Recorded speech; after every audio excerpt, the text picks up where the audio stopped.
കഥകൾ എഴുതാനും ചിത്രം വരയ്ക്കാനും ശില്പങ്ങൾ മെനയാനും കുരുന്നുകളുടെ കൈപിടിക്കാൻ ഒരു ശില്പശാല. ടെർക്ക് KMML സംഘടിപ്പിച്ച സർഗവസന്തം ശില്പശാലയാണ് ശ്രദ്ധേയമായത്. ശങ്കരമംഗലം ടെർക്ക് KMMLന്റെ നേതൃത്വത്തിലാണ് കുട്ടികൾക്കായി സർഗവസന്തം എന്ന പേരിൽ ശില്പശാല സംഘടിപ്പിച്ചത്. KMML ടെർക്ക് അങ്കണത്തിൽ സംഘടിപ്പിച്ച ശില്പശാല KMML MD P Pradeep Kumar ഉദ്ഘാടനം ചെയ്തു. ഇതിൻ്റെ പുറകിൽ പ്രവർത്തിച്ച ആൾക്കാർക്കെല്ലാം ഞാൻ അവരെല്ലാം പ്രത്യേകം അഭിനന്ദിക്കുകയാണ്. പ്രമുഖരായിട്ടുള്ള ആൾക്കാരാണ് ഓരോ ഏരിയയിലും ക്ലാസ്സുകൾ നയിക്കുന്നത്. നമ്മൾ കൊച്ചു കൂട്ടുകാരെല്ലാവരും അതിൽ ശ്രദ്ധിച്ച് കാര്യങ്ങൾ മനസ്സിലാക്കുക, നിങ്ങളുടെ കഴിവുകളെ പരമാവധി പുറത്തേക്ക് കൊണ്ടുവരിക. അത് നിങ്ങളുടെ ഭാവിയിലേക്കുള്ള ചൂണ്ടുപലകളായി മാറും എന്നുള്ളതിൽ യാതൊരു സംശയമില്ല.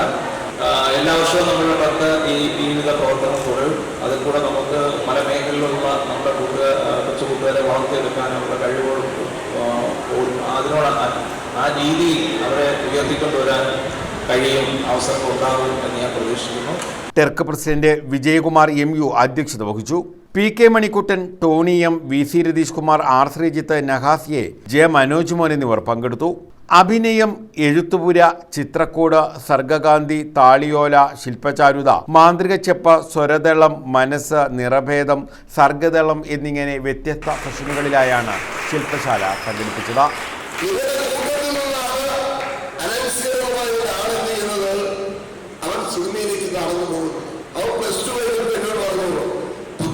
സിനിമ പഠിച്ചാലാണ് എറണാകുളത്ത് സിനിമ പഠിക്കാൻ വേണ്ടി വിട്ട് മോഹൻ ബുദ്ധനാന്ന് പറയുന്ന വലിയ മനുഷ്യൻ്റെയും അവിടെ നിൽക്കുന്ന ഗോപികളുടെവരാന്ന് പറയുന്ന ക്യാമറമാൻ്റെയും എൻ്റെ പ്രിയപ്പെട്ട എല്ലാ സുഹൃത്തുക്കളും ഇച്ഛാശക്തി എൻ്റെ പിറകിലുണ്ട്. അവരിപ്പോൾ 2 പടം കമ്മിറ്റ് ചെയ്തു. News bureau, Chavara.